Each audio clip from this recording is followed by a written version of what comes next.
I don't think I'm alone in feeling overwhelmed on a regular basis. As a generation constantly hooked into the internet, we barely get the chance to even sit down and process our own thoughts. The number of inputs we expose ourselves to on a daily basis is absolutely staggering, and it's no wonder why we often feel a sense of inadequacy, loneliness, or longing when we finally put down our phones, sometimes unable to even remember why we picked them up in the first place. And this phenomenon isn't exactly our fault either. Our social media devices, our phones, our computers are specifically designed to keep us coming back to their use. There have been more and more documentaries and books that describe and catalog this phenomenon. I think that if we're honest with ourselves, we can recognize that this occurs at a very deep level. And the solution to this problem isn't exactly clear. As the pandemic has pushed more of our social lives online, it's easy to feel like withdrawing from social media will be detrimental to your social relationships. However, I think that this fear is unfounded in many regards. It's the part of the brain that is hooked into these reward pathways that are triggered by social media validation, which is making excuses to keep us logged in.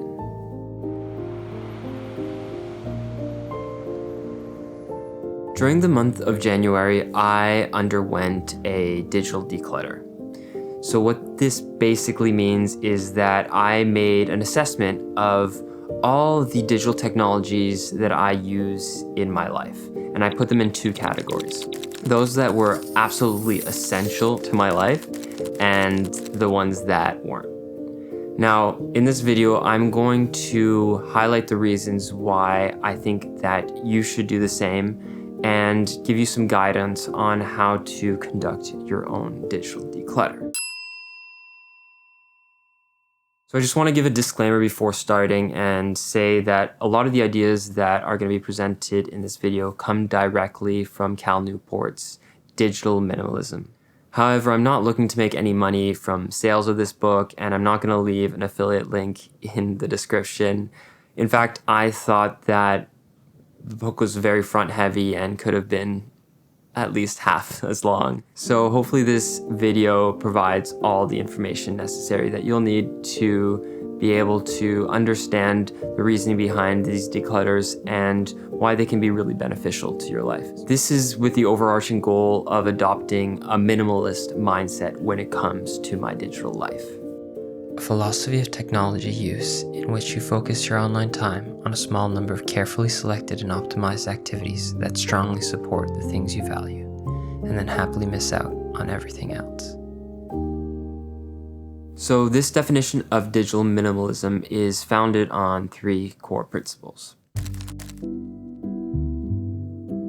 The cumulative cost of all the non-essential things that we clutter our life with can quite quickly far outweigh the benefit that each one of those things promises to bring us. Think about it this way. A maximalist will try every option available to them for fear of missing out on a small benefit that one of those things might bring to them. While the minimalist will only choose the options that they know with absolute certainty will bring value to their life. It's crucial to view digital technologies as tools that you can use strategically. It's possible to drastically reduce the amount of time you use digital technologies without significantly reducing the benefit that they bring to you. Treating these technologies as tools and using them selectively will help you regain agency in your life. And introducing intentionality into your digital technology use becomes incredibly satisfying and empowering. You're basically reclaiming the ability to use your attention with purpose. So with that being said, I want to now list the two main reasons that I chose to do the declutter. When we click like on a post or a photo, we are literally communicating the least amount of information humanly possible to the other person. It's a 1 or a 0. This is not the foundation of meaningful connection with another human being. Now, although written messages like comments are a huge step up from a like, there's nothing like the nuance and spectrum of emotion present in the human voice. Simply giving someone a call, I can tell within the first 30 seconds so much more about how they're feeling in the moment and how they've been than I could possibly over a series of text messages that might take 2 to 3 times the amount of time and energy. This emotional value you get out of conversation, as simple as it might be, is huge and is really what we're looking for when we're trying to connect with people. Although most modern technologies serve us the illusion that we are navigating our own way through search bars and posts catered to us through a news feed, the reality is that these systems are designed as digital slot machines, using your attention as currency and social validation as the payout. This turns technologies that are sold with the premise of personal expression and agency into gambling machines that co-opt our autonomy over their use. I think the more time you spend away from these technologies, the more this fact becomes alarmingly clear.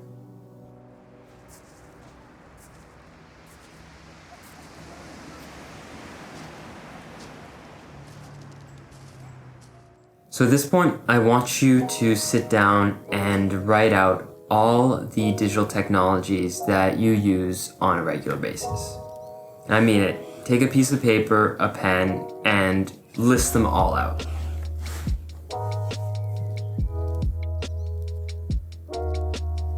Now, when you're listing these, you should primarily focus on new technologies. So that means things like Facebook, Instagram, TikTok, WhatsApp, and even YouTube.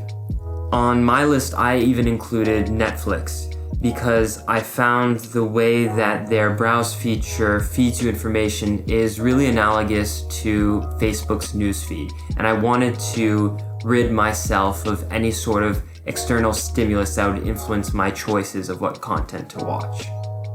Once you have them all written down, you're going to go through one by one and make an assessment of whether that technology is essential to your life.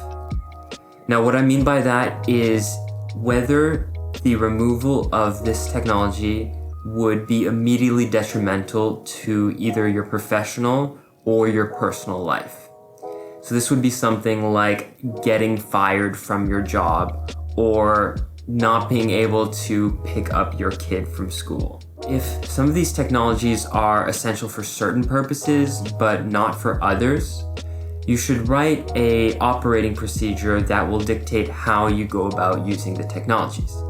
So for example, in my case, the only way for me to contact my grandmother who lives alone was via WhatsApp. So I wrote down in my operating procedure that I would be able to use WhatsApp exclusively as a means of calling her on the phone and checking in on her. However, I didn't allow myself to use it for messaging or group conversations.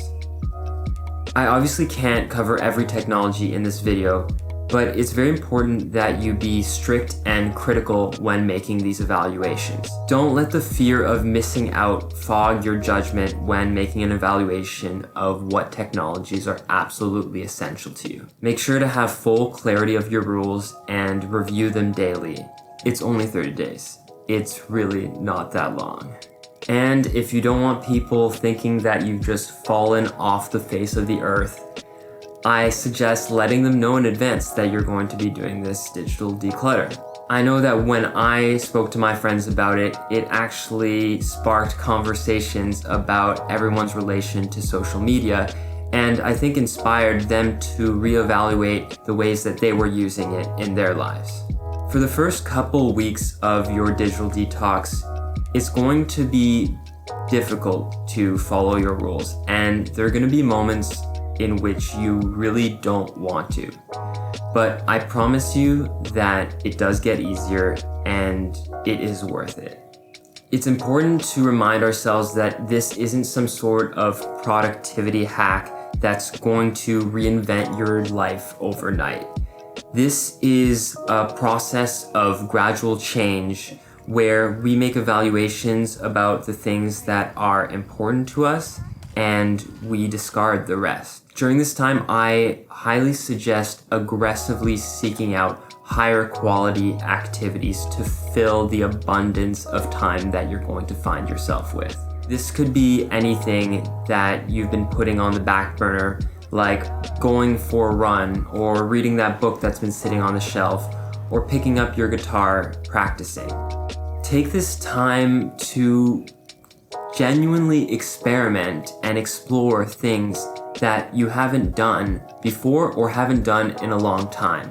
This is a chance to rediscover activities that generate a real satisfaction and help you craft a better life.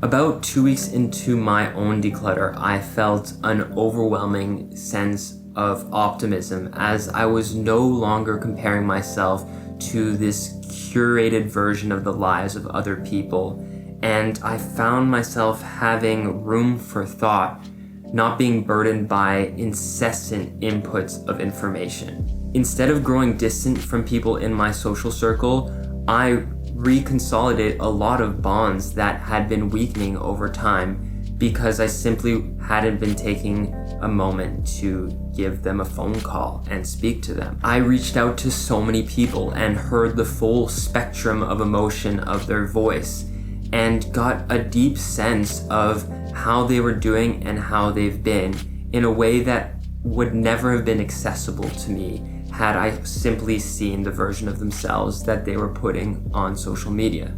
I had so much more time for leisure and self-expression, and my mind was just clearer, not being hazed over by this fog of information.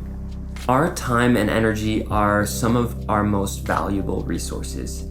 And I think carelessly wasting them on things that aren't valuable to us is, frankly, a bit of a waste. But the good news is that if we take just a couple moments to really make sure that the things that we're doing in our life reflect the values that we keep, it's not that hard to make changes so that your daily actions reflect those values.